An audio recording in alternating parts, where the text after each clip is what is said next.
जय हिंद दोस्तों, मैं सचिन शुक्ला आपके अपने चैनल अजय एजुकेशन क्लासेस में आप लोगों का स्वागत करता हूं।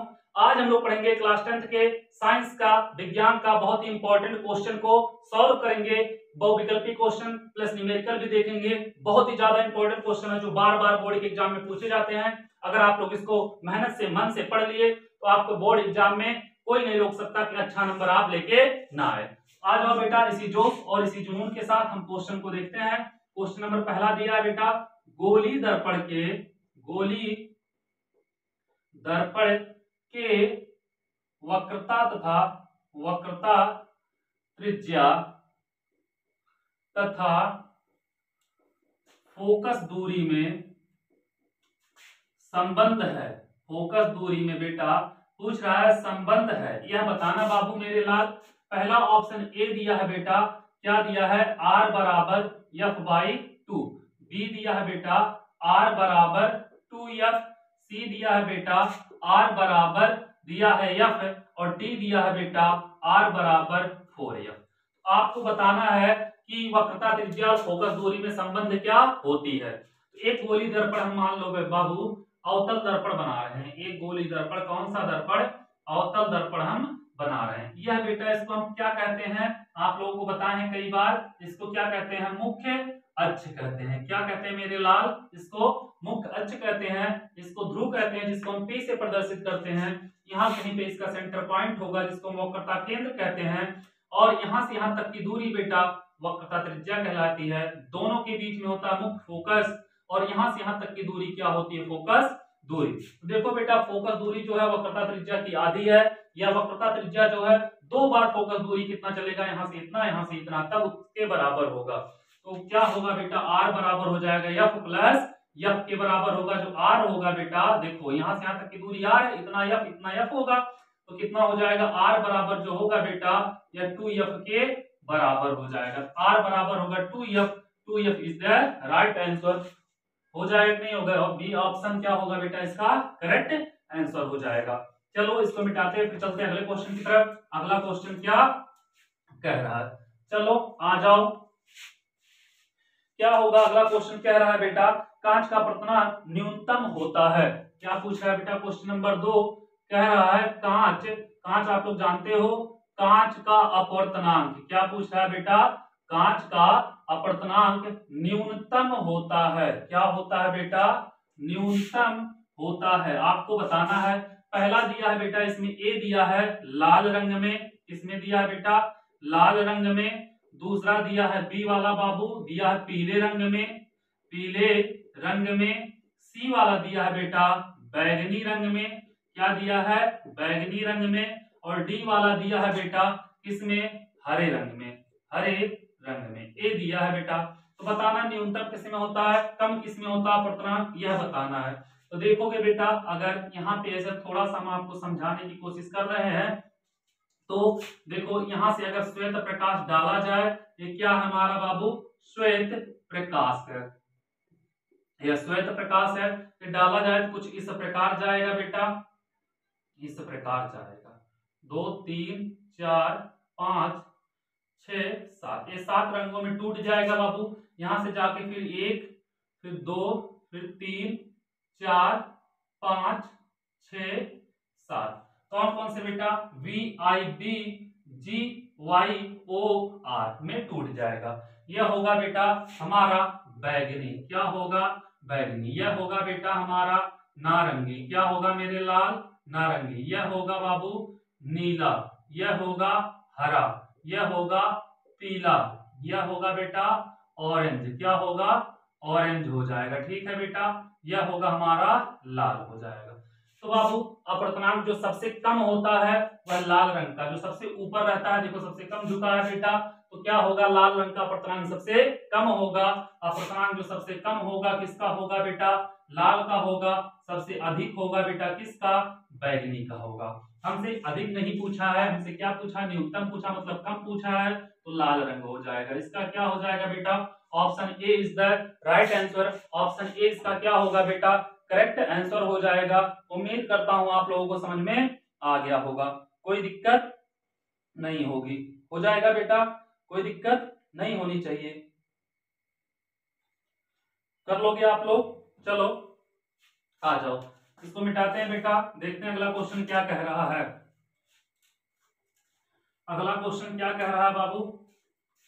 अगला क्वेश्चन कह रहा है बेटा मेरे लाल, दूरदृष्टि के कारण प्रतिबिंब बनता है रेटिना पर, रेटिना के पीछे, रेटिना के आगे, कहीं नहीं। क्या दिया बेटा? तीसरा दिया है दूर दृष्टि के कारण, दूरदृष्टि के कारण, दूरदृष्टि के कारण कारण प्रतिबिंब बनता है।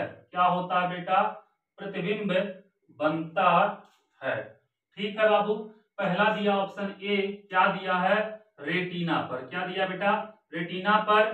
बी दिया है बाबू रेटिना के आगे, रेटिना के आगे दिया है बाबू, और सी दिया है रेटिना के पीछे। क्या दिया है बेटा? रेटिना के पीछे। डी दिया है कहीं नहीं, इनमें से कोई नहीं। लिख दो बेटा, इनमें से कोई नहीं। अब बाबू आप लोगों को बताना है कि कहां पर बनेगा दूरदृष्टि दोष और निकट दृष्टि दोष क्या होता है बेटा।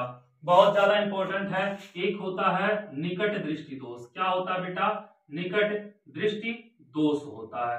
तो निकट दृष्टि दोष जो होता है बेटा, एक चीज देखना, जब किसी व्यक्ति को दूर की वस्तु ना दिखाई दे, पास की वस्तु दिखाई दे, क्या होगा इसमें बेटा? पास की वस्तु दिखाई देगा, निकट की वस्तु दिखाई देगी, लेकिन दूर की वस्तु नहीं दिखाई देगा, तो बेटा इसमें क्या होगा? निकट दृष्टि दोष हो जाता है। निकट दृष्टि जब दोष होता है बाबू, क्या होता है? जो व्यक्ति होता है उसके आंख का गोलक, आंख होता है बेटा, जैसे हमारा यह एक आंख है, क्या है? समझ लेना, यह एक आंख है, यहाँ पे लेंस लगा है, यहाँ पे बेटा ऐसे कुछ उभरा हुआ रहता है, कॉर्निया ऑर्निया होती है, जो यहाँ पे वस्तु है, यहाँ से प्रकाश की किरणें ऐसे जा रही है, यहाँ से बेटा ये जाके रेटिना है, रेटिना पे मिलता है, और यहाँ पे क्या बनती है? दोनों यहाँ पे मिलता है, प्रतिबिंब बनता है। ठीक है, क्या बनता है? प्रतिबिंब बनता है। लेकिन जब यही गोलक बेटा क्या होता है? छोटा बन जाता है। क्या होता है? छोटा हो जाता है, तो क्या होता है? प्रतिबिंब पीछे बनने लगते हैं। तो उसको क्या करते हैं बेटा? गोलक छोटा हो जाता है, प्रतिबिंब पीछे बनने लगती है। अगर गोलक बड़ा हो जाएगा तो प्रतिबिंब क्या होगी बेटा? आगे बनने लगेगी। तो जब निकट दृष्टि दोष होता है बाबू, तो क्या करता है? यह गोलक बड़ा हो जाता है, बड़ा होता है। तो जब बड़ा हो जाएगा गोलक, तो मान लिया यह गोलक बड़ा होके बेटा कुछ ऐसे पहुंच जाएगा, यहाँ पहुंच जाएगा, प्रतिबिंब रेटिना की उसके आगे बन रही है। इसके लिए क्या करते हैं बेटा? हम लोग अवतल लेंस का प्रयोग करते हैं, मतलब किरणों को वहां तक पहुंचा देते हैं। किसमें बेटा? निकट दृष्टि दोष में। उसके बाद निकट दृष्टि दोष में वहां तक क्या करते हैं? पहुंचा देते हैं, हो जाएगा बेटा। उसके बाद क्या करते हैं? जब दूर दृष्टि दोष को देखोगे, क्या पूछा हमसे? प्रतिबिंब बनता है, तो बेटा इसमें जब कहां बन रहा है? बड़ा हो रहा, आगे बन रहा है, तो दूर में पूछा हमसे, ये निकट दृष्टि दोष हो गया। तो दूर दृष्टि दोष सेम इसका उल्टा होता है। क्या होता है बेटा? सेम इसका उल्टा होता है दूर दृष्टि दोष। जब निकट में क्या हो रहा है बाबू? रेटिना यहाँ पहुंच जा रही है, प्रतिबिंब आगे बन रहा है, मतलब गोलक बड़ा हो जा रहा है। तो दूर दृष्टि दोष में क्या होगा बेटा? गोलक छोटा हो जाएगा, और प्रतिबिंब जो होगी रेटिना के पीछे बनेगी। तो रेटिना के पीछे वाला क्या होगा? इसका राइट आंसर हो जाएगा। यही क्या होगा बेटा? इसका करेक्ट आंसर हो जाएगा। उम्मीद करता हूं आप लोगों को समझ में आया होगा। ठीक है, क्या होता है बेटा? देखो, दूर दृष्टि दोष जो होता है, क्या होता है? दूर दृष्टि दोष। क्या होता है बेटा? दूर दृष्टि दोष। इसमें बाबू क्या होती है? दूर की वस्तु दिखाई देती है, लेकिन पास की वस्तु दिखाई नहीं देती है। इसका देखो, निकट में बेटा अवतल लेंस निवारण के लिए लगता है, इसमें बेटा उत्तल लेंस लगता है। क्या लगता है? उत्तल। इसमें लगता है अवतल। इसमें क्या होती है बेटा? गोलक बड़ा हो जाता है। गोलक जो होता है बेटा, क्या होता है? गोलक बड़ा हो जाता है निकट दृष्टि दोष में। अवतल में क्या होता है बेटा? जो नेत्र गोलक होता है यह छोटा हो जाता है, क्योंकि छोटा होगा तभी तो उत्तल लगेगा, क्योंकि प्रकाश की किरणों को मोड़ देता है, और अवतल क्या करता है? फैला देता है। तो बाबू इसमें प्रतिबिंब कहाँ पे बनने लगता है? पीछे बनता है। कहाँ पे बनता है? रेटिना के, रेटिना जो कहाँ प्रतिबिंब बनाती है बेटा? रेटिना के पीछे बनने लगता है। इसमें कहाँ पे बनने लगता है बेटा? आगे बनने लगता है। उम्मीद करता हूं अब आप लोगों को समझ में आ गया होगा, कोई दिक्कत नहीं होगी। चलो अब आ जाओ, अगले क्वेश्चन की तरफ। अगला क्वेश्चन क्या कह रहा है, इसको आप लोग सब लोग नोट कर लो, फिर देखते हैं अगला क्वेश्चन क्या कह रहा है। ठीक है, नोट करो जल्दी से, नोट करो बेटा। आ जाओ क्वेश्चन नंबर 4 की तरफ। क्वेश्चन नंबर 4 क्या कह रहा है बेटा, कह रहा है क्वेश्चन नंबर 4 कह रहा है विद्युत ऊर्जा, क्या कह रहा है बेटा, विद्युत ऊर्जा का मात्रक होता है। क्या बोल रहा है बेटा, विद्युत ऊर्जा का मात्रक होता है। बाबू पहला दिया है इसमें, ए वाला ऑप्शन दिया है किलोवाट दिया है। क्या दिया है, किलो वाट। क्या दिया बेटा, किलो वाट। और दूसरा दिया बेटा, बी वाला दिया है बेटा, क्या दिया है, वाट दिया है। क्या दिया है, वाट दिया है। सी वाला दिया है बाबू मेरे लाल, किलो वाट प्रति घंटा दिया है। और डी वाला दिया है बेटा, क्या दिया है, किलो वाट घंटा दिया है। तो बेटा यहाँ पे किलोवाट तो हमारा शक्ति का हो जाता है, किसका हो जाता है मेरे लाल, यह शक्ति का हो जाता है। यह तो होता नहीं विद्युत ऊर्जा का, किलोवाट प्रति घंटा भी नहीं होता। तो क्या होगा, विद्युत ऊर्जा का कौन सा होगा बेटा मेरे लाल, किलोवाट। यही क्या होगा, किलोवाट प्रति किलोवाट घंटा क्या होगा, ऊर्जा का यही मात्रक होगा। नोट कर लो आप लोग, फिर चलते हैं अगले क्वेश्चन की तरफ। ये अगला क्वेश्चन क्या कह रहा है, उम्मीद करता हूं आप लोगों को अच्छे से समझ में आ रहा होगा।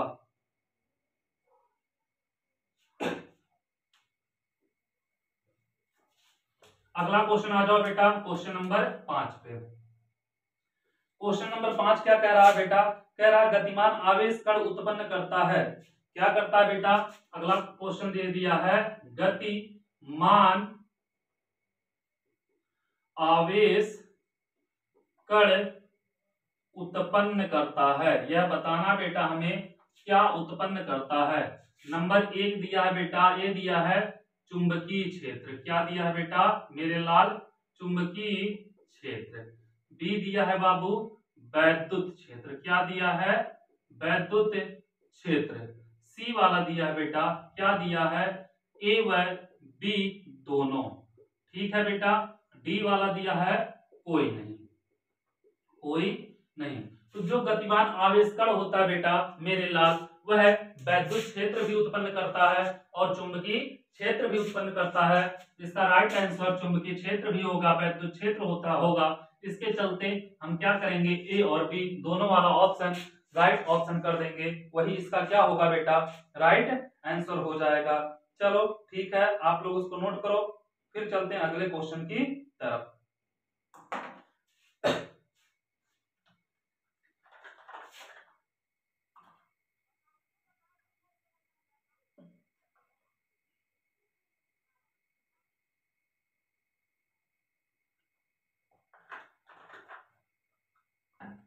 हो गया बेटा।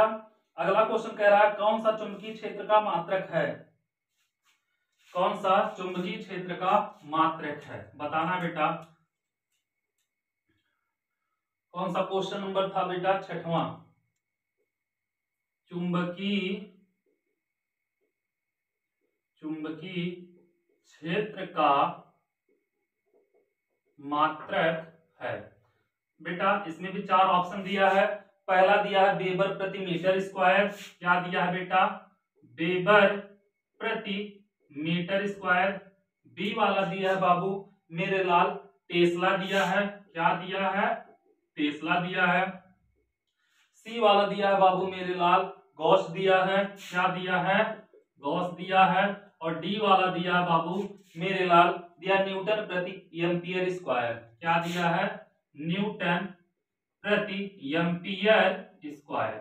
अब बताना है बेटा चुंबकीय क्षेत्र का मात्रक। तो बाबू वेबर प्रति मीटर स्क्वायर होता ही होता है, मात्रक नहीं है बोला बेटा। कौन सा चुंबकीय क्षेत्र का मात्रक नहीं है, यह बताना है बाबू।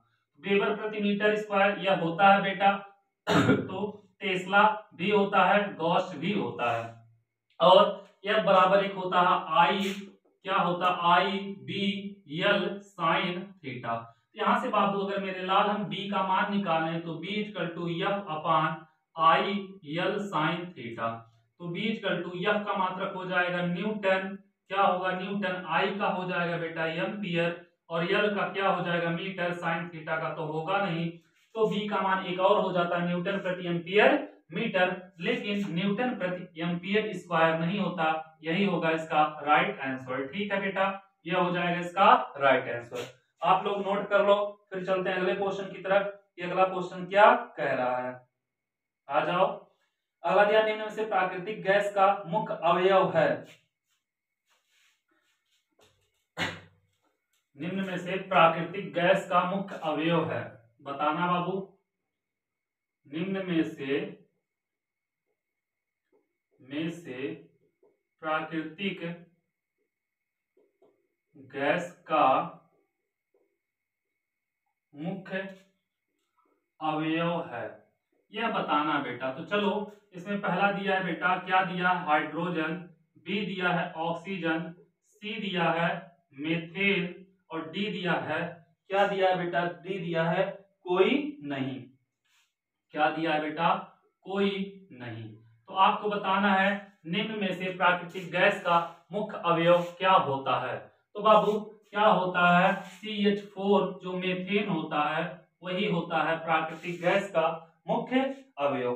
ठीक है, इसका right answer option number C होगा, नोट कर लो। फिर चलते हैं बेटा हम अपने अगले क्वेश्चन की तरफ। ठीक है, इतना नोट कर लो, फिर चलते हैं अगले क्वेश्चन की तरफ। अगला क्वेश्चन क्या कहता है।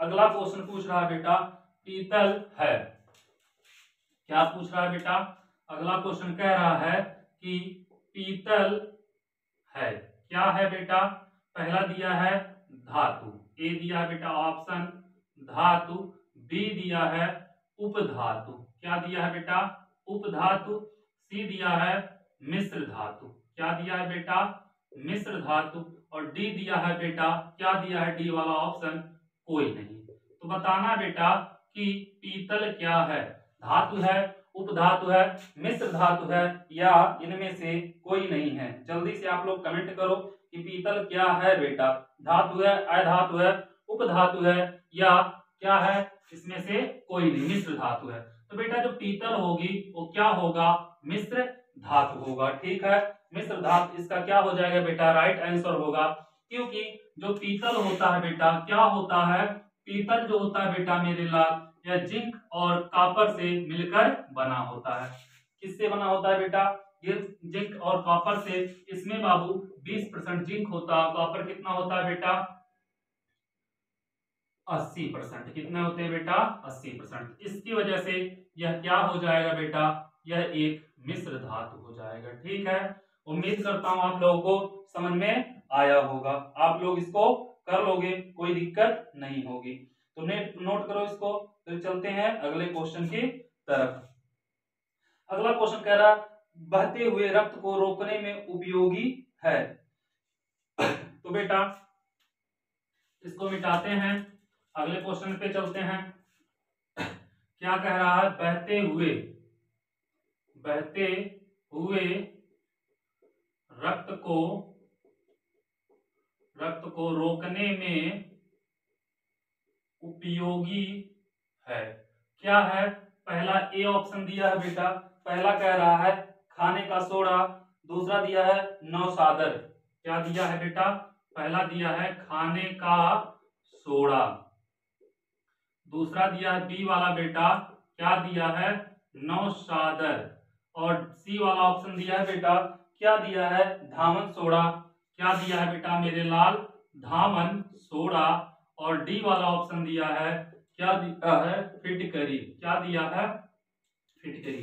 तो बहते हुए रक्त को रोकने में बेटा जब मदद करता है, क्या करता है, जैसे पापा उपा होते हैं, भैया भैया होते हैं, घर पे दाढ़ी बनाते हैं या बनवाते हैं, हल्का सा कट लग जाता है या हल्का सा कुछ कट जाता है तो उसे फिटकरी रगड़ते हैं, मतलब जो रक्त निकलता है उससे ना इन्फेक्शन होता है और वह निकलना भी बंद हो जाता है। तो बहते हुए रक्त रोकने में उपयोगी कौन है बेटा, फिटकरी होगा, क्या होगा बेटा फिटकरी होगा। फिटकरी का कभी कभी सूत्र भी पूछ लेता है, तो फिटकरी का सूत्र आप लोगों को पता होना चाहिए, K2SO4 Al2 डॉट Al2SO4 का होल ट्वाइस इंटू 24.24H2O, यही होता है 24H2O। बेटा 1 से 2 नंबर में यह भी पूछ लेता फिटकरी का सूत्र लिखिए आप लोग, K2SO4Al2SO4 का होल ट्वाइस डॉट 24H2O। यह क्या हो जाएगा बेटा, इसका सूत्र हो जाएगा, यह आपको पता होना चाहिए। और इसका आंसर क्या होगा, बहते हुए रक्त को कौन रोकता है, फिटकरी रोकता है। ठीक है, कर लोगे आप लोग, इसमें कोई दिक्कत नहीं होनी चाहिए और होने भी नहीं देंगे, अगर होगा तो भी। ठीक है बाबू, अगला क्वेश्चन आ रहा, प्लास्टर ऑफ पेरिस का नाम है, प्लास्टर ऑफ पेरिस का नाम है, बताना बाबू प्लास्टर ऑफ पेरिस का नाम। प्लास्टर ऑफ पेरिस का नाम, चलो ठीक है, प्लास्टर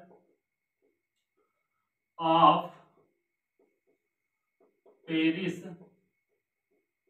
का नाम बताना बेटा। पहला दिया है बाबू, क्या दिया है, कैल्शियम सल्फेट डाइहाइड्रेट। क्या होता है, calcium sulphate hydrate.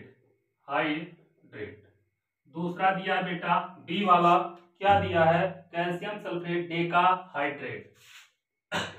Calcium sulphate decahydrate. और सी वाला दिया है बाबू, सी वाला क्या दिया, calcium sulphate hemihydrate. Calcium sulphate hemihydrate, ये दिया बेटा।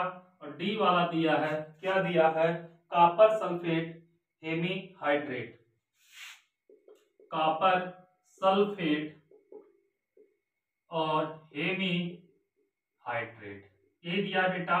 तो चलो प्लास्टर ऑफ पेरिस का जो बेटा सूत्र होता है CaSO4 हाफ H2O, यही होता है CaSO4 इंटू हाफ H2O। तो बेटा कैल्शियम सल्फेट, यहां से क्या होगा बाबू मेरे लाल, कैल्शियम सल्फेट और क्या होगा बेटा, हाफ मतलब हेमीहाइड्रेट, क्या हो जाएगा, हेमीहाइड्रेट। तो बाबू क्या होगा, इसका नाम जो होगा क्या होगा, कैल्शियम सल्फेट हेमीहाइड्रेट। सी वाला ऑप्शन राइट आंसर होगा। ठीक है बेटा, कैल्शियम सल्फेट हेमीहाइड्रेट इसका करेक्ट आंसर होगा। इसका सूत्र पूछ लिया CaSO4 हाफ H2O।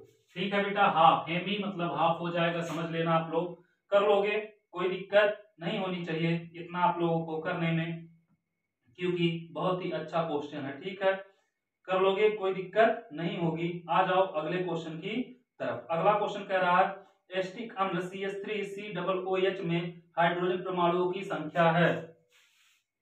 एसिटिक अम्ल, क्या पूछा बेटा, एसिटिक अम्ल,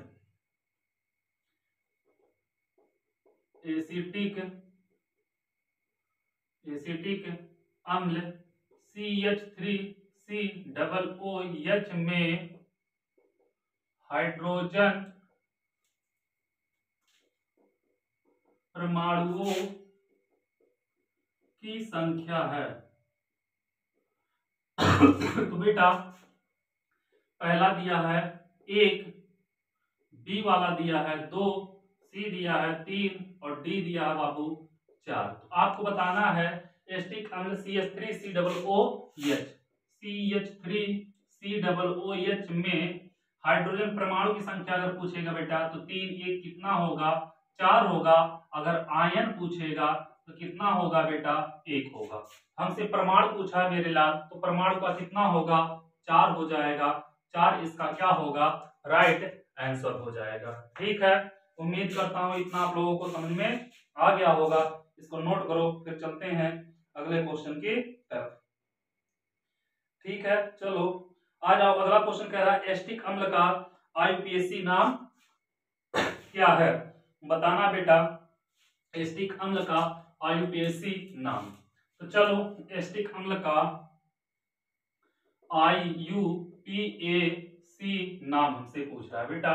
IUPAC नाम है, क्या है बाबू? पहला ए ऑप्शन दिया है, क्या दिया है? Acetic acid, acetic acetic acid हो जाएगा बेटा। बी वाला दिया है, बी वाला दिया है एथेनोइक अम्ल, क्या दिया है? एथेनोइक अम्ल। सी वाला दिया है बाबू, सी वाला दिया है मेथेनोइक अम्ल, क्या दिया है? मेथेनोइक अम्ल हो जाएगा बेटा। डी वाला ऑप्शन दिया है, क्या दिया है? डी ऑप्शन दिया है प्रोपेनोइक अम्ल, प्रोपेनोइक अम्ल। ठीक है बाबू। तो एस्टिक अम्ल का जो नाम होता, सूत्र होता CH3CH3COOH। इसमें बाबू कार्बन परमाणुओं की संख्या कितनी है? 2 है। तो 2 से क्या होता है? एच होता है, इसलिए इसका हो जाएगा एथेनोइक अम्ल होगा, इसका राइट आंसर हो जाएगा। कर लोगे आप लोग? नोट करो, फिर चलते हैं अगले क्वेश्चन की तरफ। अगला क्वेश्चन क्या कह रहा है? ठीक है, इसको नोट कर लो, फिर चलते हैं। अगला क्वेश्चन कह रहा है बाबू मेरे लाल, कह रहा है लार में कौन सा एंजाइम पाया जाता है? क्या कह रहा है बेटा? लार में कौन सा एंजाइम पाया जाता है? पाया जाता है। पहला दिया है बेटा मेरे लाल, दिया है पेप्सिन, दिया बेटा पेप्सिन। दूसरा दिया बाबू बी वाला दिया है, क्या दिया है? टाइलिन और लाइसोजाइम, टाइलिन और लाइसोजाइम। डी वाला ऑप्शन दिया है बेटा, क्या दिया है? ट्रिप्सिन, क्या दिया बेटा मेरे लाल? ट्रिप्सिन हो जाएगा। और ए बी सी वाला, ए सी रहेगा बेटा। डी वाला क्या दिया है? दिया है लाइपेस, क्या दिया है? लाइपेस। तो बाबू लार में कौन सा एंजाइम पाया जाता है? पेप्सिन नहीं पाया जाता, ट्रिप्सिन नहीं पाया जाता, लाइपेस नहीं पाया जाता है। क्या पाया जाता है बेटा? टाइलिन, क्या पाया जाता है? टाइलिन और लाइसोजाइम पाया जाता है। नोट करो, बहुत ही इंपॉर्टेंट क्वेश्चन है बेटा।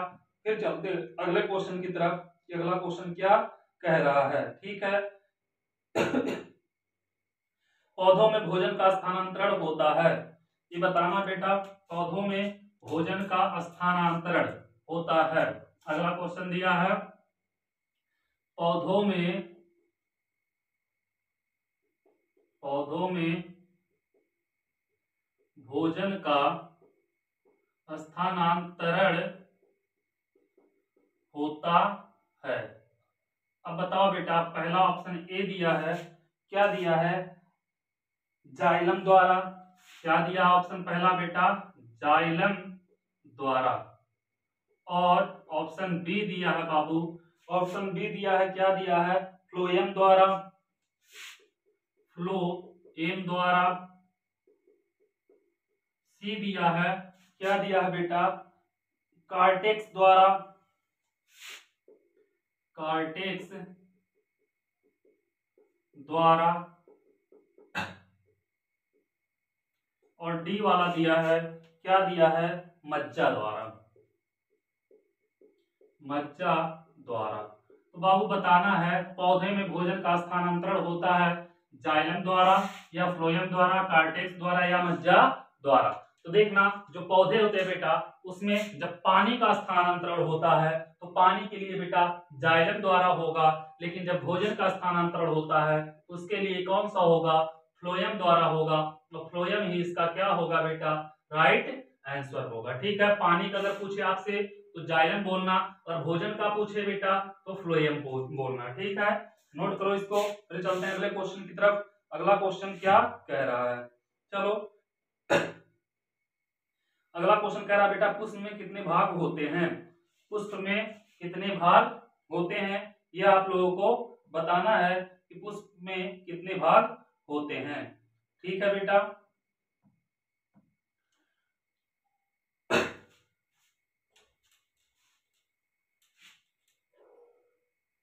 क्या बोल रहा बेटा, पुष्प में कितने भाग होते हैं, यह आप लोगों को बताना है। पहला दिया 1, बी दिया है 2, सी दिया है 3 और डी दिया है बेटा 4।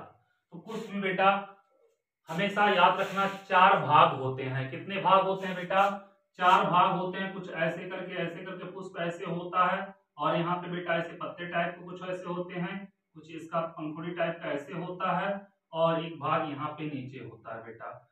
पुष्प में कितने भाग होते हैं बाबू मेरे लाल, 4 होते हैं। कितने भाग होते हैं, 4 भाग होते हैं। चलो आ जाओ अगले क्वेश्चन की तरफ। अगला क्वेश्चन क्या कह रहा है, उद्यान मटर से अप्रभावी लक्षण हैं। उद्यान मटर से क्या बोला बेटा, उद्यान मटर से अप्रभावी लक्षण है। ए दिया है बेटा, क्या दिया है, ए लंबे तने। बी दिया है बाबू, क्या दिया है कि झुर्रीदार बीज।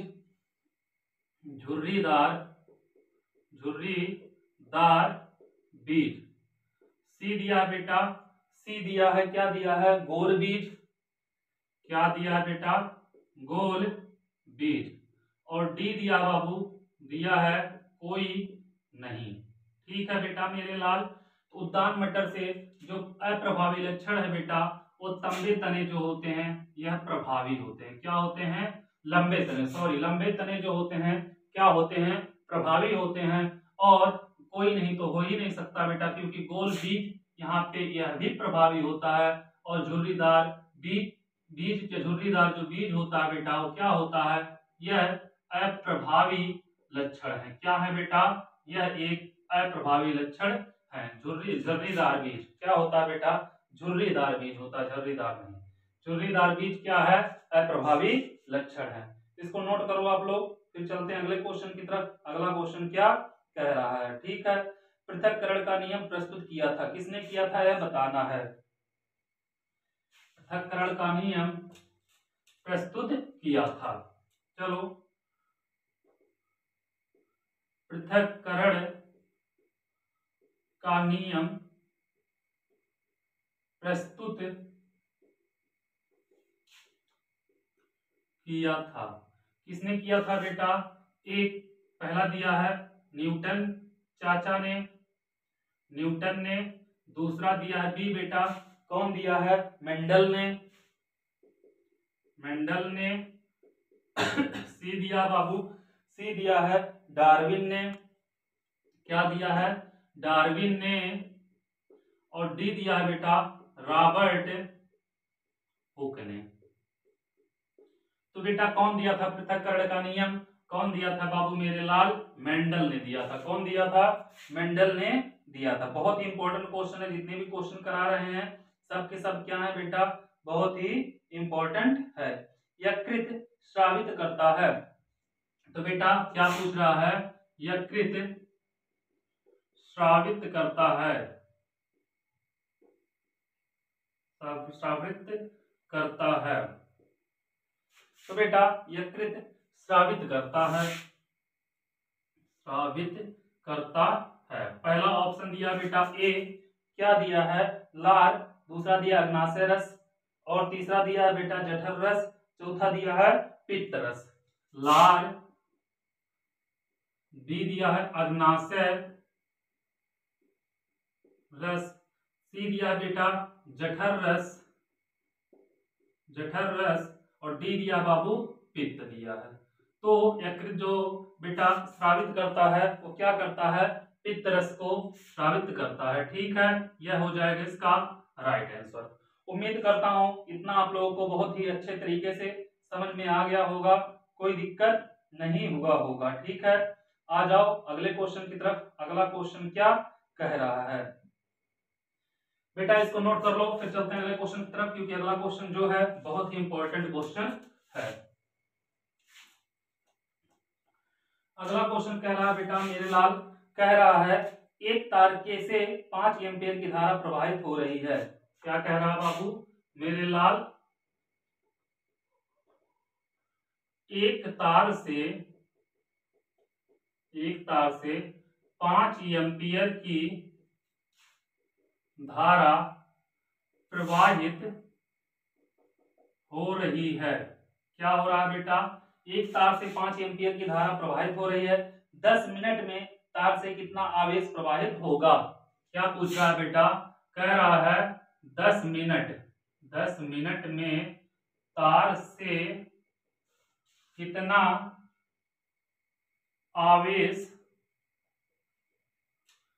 आवेश प्रवाहित होगा, यह बताना। ठीक है बेटा, उसके बाद क्या कह रहा है, कितना आवेश प्रवाहित होगा, तार से प्रति सेकंड प्रवाहित इलेक्ट्रॉनों की संख्या ज्ञात कीजिए। तार से प्रति सेकंड प्रवाहित इलेक्ट्रॉनों की संख्या ज्ञात कीजिए। यह बेटा आपको ज्ञात करना है। एक तार से 5 एम्पियर की धारा प्रवाहित हो रही है बेटा मेरे लाल, आई दिया है, कितना दिया है, 5 एम्पियर दिया है, कर लोगे।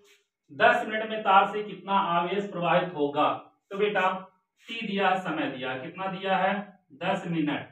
1 मिनट में कितना सेकंड होता है, 10 मिनट, 1 मिनट में 60, 10 मिनट में कितना हो जाएगा, 600 सेकंड। क्या पूछ रहा है बेटा हमसे, आवेश पूछ रहा है। क्या पूछ रहा है, आवेश पूछ रहा है। तो आवेश क्या होता है बेटा, क्यू बराबर क्या होता है, आई इंटू टी। तो क्यू बराबर आई का मान कितना है, 5 है, टी का मान 600 है, क्यू बराबर 6 5 30। कुल आवेश का मात्रक क्या होता है बेटा, कूलाम होता है। ठीक है, हो जाएगा, कोई दिक्कत नहीं होगी, कर लोगे। उसके बाद बोल रहा तार से प्रति सेकंड प्रवाहित इलेक्ट्रॉनों की संख्या ज्ञात कीजिए। तो बेटा प्रति सेकंड मतलब यहाँ पे टी बराबर लेना है 1 सेकंड। ठीक है, इलेक्ट्रॉनों की संख्या मतलब बेटा हमसे क्या पूछ रहा है, एन पूछ रहा है। तो Q बराबर क्या होता है, I इंटू टी होता है, और एक Q बराबर होता है N इंटू ई होता है। तो करोगे बेटा यहाँ पे N इंटू ई हो जाएगा बराबर I इंटू टी हो जाएगा। तो N बराबर I इंटू टी अपान ई हो जाएगा। ई बराबर I दिया है बेटा 5, समय 1 लेना है। ई 1.6 गुणे 10 पर -19 होता है बेटा। ई का मान आप लोगों को पता होना चाहिए, 1.6 गुणे 10 पर -19 कूलाम आवेश इलेक्ट्रॉन पर होता है। तो यहाँ से जब करोगे बाबू 5 एकम 5 हो जाएगा, तो 5 गुणे एक देखो दशमलव हटेगा, यहाँ 10 हो जाएगा बटे 16, और यहाँ पे ऊपर जाएगा 10 पे -19 है तो +19 हो जाएगा। तो 10 × 50, 50 बटे 16 कर दे रहे हैं, कोई दिक्कत नहीं होगा। 16 3 48, 16 ये दशमलव जाएगा 1, 3.1 गुणे 10 पर 19 इलेक्ट्रॉन के करीब होगा बेटा। यह क्या होगा, इसका आंसर होगा। ठीक है, उम्मीद करता हूं आप लोगों को अच्छे से समझ में आया होगा। नोट कर लो, फिर चलते हैं अगले क्वेश्चन की तरफ। ये अगला क्वेश्चन क्या कह रहा है, इतना आप लोग कर लोगे, कोई दिक्कत नहीं होगी। अगला क्वेश्चन इसको नोट करो जल्दी से, फिर देखते हैं अगला क्वेश्चन क्या कह रहा है।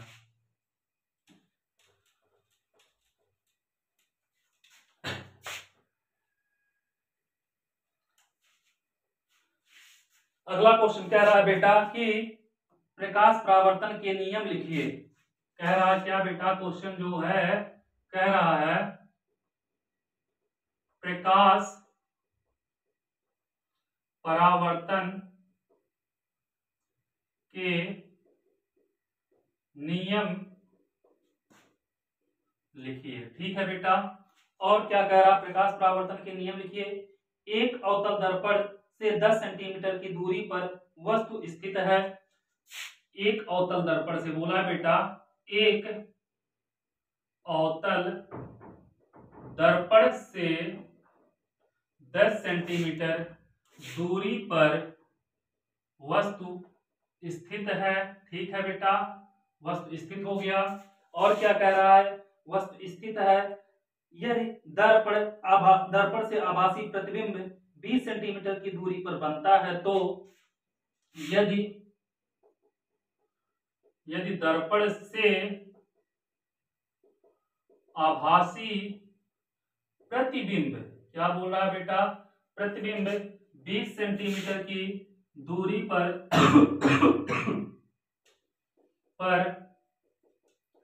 बनता है तो क्या पूछ रहा है बेटा, इस दर्पण की वक्रता त्रिज्या ज्ञात कीजिए। तो इस दर्पण की वक्रता त्रिज्या ज्ञात कीजिए, ये हमसे पूछ रहा है। ठीक है बेटा, तो आ जाओ सॉल्व करते हैं बेटा हल। प्रकाश के परावर्तन का नियम लिखिए। तो बेटा हेडिंग डालना, प्रकाश का परावर्तन। बेटा प्रकाश का परावर्तन नहीं पूछा, प्रकाश के परावर्तन के नियम पूछा है। तो क्या होता है देखना, ये हमारा कोई दर्पण है, कोई तल है। ठीक है बाबू, यह कोई तल हो जाएगा। ठीक है, जब कोई प्रकाश की किरण यहां से आती है, दर्पण से टकराती है, इसी माध्यम में वापस लौट जाती है, तो यह क्या होता है बेटा, प्रकाश का परावर्तन। जब कोई आपतित किरण किसी चिकने या पालीदार सतह से टकराकर उसी माध्यम में वापस लौट जाती है, उसकी यह घटना प्रकाश का परावर्तन कहलाती है। ठीक है बेटा, लिख देना, जब कोई प्रकाश की किरण किसी चिकने या पालीदार सतह से टकराकर उसी माध्यम में वापस लौट जाती है, प्रकाश का परावर्तन कहलाती है। लेकिन बेटा प्रकाश का परावर्तन नहीं पूछा, प्रकाश के परावर्तन के नियम पूछा है। देखो बाबू, इस पर एक ये देखो, इसको हम कहते हैं, क्या कहते हैं, आपतित किरण। क्या कहते हैं बेटा, इसको आपतित किरण। इसको कहते हैं बाबू परावर्तित किरण। क्या कहते हैं, परावर्तित किरण। इस बिंदु पे जहां पे मिल रहा है इसको कहते हैं आपतन बिंदु। क्या कहते हैं मेरे लाल, आपतन बिंदु। और आपतन बिंदु पर एक लंब खींचते हैं जिसको हम कहते हैं, क्या कहते हैं बेटा, इसको कहते हैं अभिलंब। हो जाएगा अभिलंब और आपतित किरण के बीच में एक कोण होता है जिसे हम कोण आई, इसको क्या कहते हैं बेटा, आपतन कोण कहते हैं। मेरे लाल क्या कहेंगे इसको, आपतन कोण। इसके और इसके बीच में एक कोण होता आर, इसको क्या कहते हैं, परावर्तन कोण कहते हैं। ठीक है, इतना कर लोगे आप लोग, कोई दिक्कत नहीं होगी। तो पहला नियम होता है आपतित किरण, परावर्तित किरण और आपतन बिंदु पर अभिलंब, तीनों एक ही तल में होते हैं। लिखना बेटा, प्रकाश के परावर्तन के दो नियम होते हैं। क्या होते हैं बेटा, दो नियम होते हैं। पहला क्या लिखोगे, आपतित किरण परावर्तित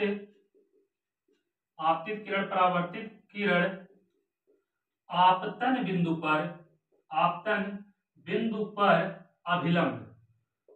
बिंदु पर अभिलंब, तीनों एक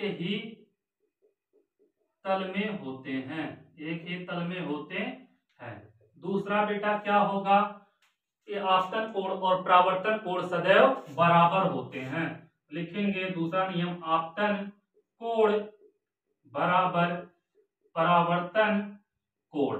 हो जाएगा बेटा मेरे लाल। तो कोण आई जो होगी बराबर होगा किसके, कोण आर के। यह दूसरा नियम हो जाएगा। ठीक है, एक अवतल दर्पण से 10 सेंटीमीटर दूरी पर वस्तु स्थित है। तो बेटा वस्तु स्थित है किससे, अवतल दर्पण से। U बराबर, दूसरा क्वेश्चन इसमें बेटा, -10 सेंटीमीटर दूरी पर स्थित है। यह दर्पण से आभासी प्रतिबिंब, बेटा आभासी जब बनता है तो दर्पण के पीछे बनता है मेरे लाल, तो वहां पे पॉजिटिव लिया जाता है। तो प्रतिबिंब 20 सेंटीमीटर पे बन रहा है। UV बराबर 20 सेंटीमीटर। हमसे पूछा है वक्रता त्रिज्या, तो बेटा हमसे R पूछा है जिसके लिए हमें निकालना पड़ेगा F। तो हम जानते हैं, क्या जानते हैं, 1/F बराबर 1/V प्लस 1/U। करोगे यहाँ पे 1/20 प्लस 1/-10 हो जाएगा। तो बाबू प्लस माइनस माइनस होगा, 1/F बराबर कितना होगा, यहाँ पे बाबू 1 और यहाँ पे -2/10 दूनी 20। करोगे इसको सॉल्व आप लोग कर लेना, F बराबर -20 सेंटीमीटर आएगा। तो आर पूछा है तो आर बराबर इसका दूना होगा, कितना हो जाएगा -40 सेंटीमीटर। इसका राइट आंसर होगा, इसका करेक्ट आंसर जो होगा -40 सेंटीमीटर होगा। आप लोग कर लोगे, कोई दिक्कत नहीं होगी। देखना बेटा, अगर नहीं समझ में आया होगा तो क्या दिया है यहाँ पे हम बता दे रहे हैं आप लोगों को। क्या दिया है, u बराबर दिया है बेटा 10 सेंटीमीटर माइनस v बराबर दिया है 20 सेंटीमीटर। r पूछ रहा है हमसे, क्या पूछ रहा है, r, और f निकालना पड़ेगा। हम जानते हैं 1/f बराबर 1/v प्लस 1/u हो जाएगा। 1/v का मान 20 और u का मान बेटा 1/-10। तो प्लस माइनस करोगे 1/f बराबर 1/20 माइनस 1/10, दोनों कैल्सियम लेंगे 20 और यहाँ पे 1 माइनस 2। 1/f बराबर बेटा -1/20, तो यह बराबर -20 सेंटीमीटर। तो r बराबर करोगे बेटा 20 दूनी -40 सेंटीमीटर, इसका राइट आंसर हो जाएगा। 40 centimetre is the right answer of this question. ठीक है, आ जाओ नोट करो इसको, फिर चलते हैं अगले क्वेश्चन की तरफ। ये अगला क्वेश्चन क्या कह रहा है, अगला क्वेश्चन में हमें क्या करना है। ठीक है बाबू मेरे लाल,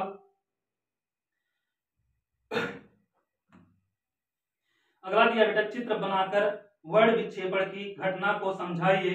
किस रंग के प्रकाश की तरंग दैर्घ्य सबसे अधिक और किस रंग के प्रकाश की तरंग दैर्घ्य सबसे कम होती है।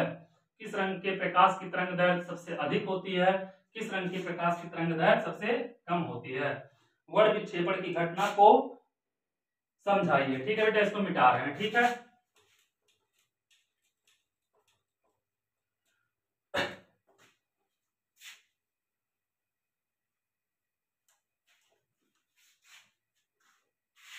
क्या दिया अगला क्वेश्चन बेटा मेरे लाल, कह रहा है वर्ण विक्षेपण की घटना को समझाइए। ठीक है, उसके बाद बोल रहा है बेटा, किस रंग के प्रकाश की तरंग दैर्घ्य सबसे अधिक वह किस रंग के प्रकाश की तरंग दैर्घ्य सबसे कम होती है। ठीक है बेटा, चलो यह आप लोगों को क्वेश्चन दिया है और बेटा यह इंपॉर्टेंट नहीं मोस्ट इंपॉर्टेंट है। क्या है बेटा, मोस्ट इंपॉर्टेंट है, इसको आप लोग तैयार कर लेना। ठीक है, वर्ण विक्षेपण की घटना को समझाना है बेटा। जब हम किसी प्रिज्म पे श्वेत प्रकाश की किरण को डालते हैं तो क्या करता है, वह प्रिज्म श्वेत प्रकाश के किरण को 7 रंगों में विभक्त कर देता है। यही है बेटा वर्ण विक्षेपण की घटना। ठीक है, देखो लिखना बेटा,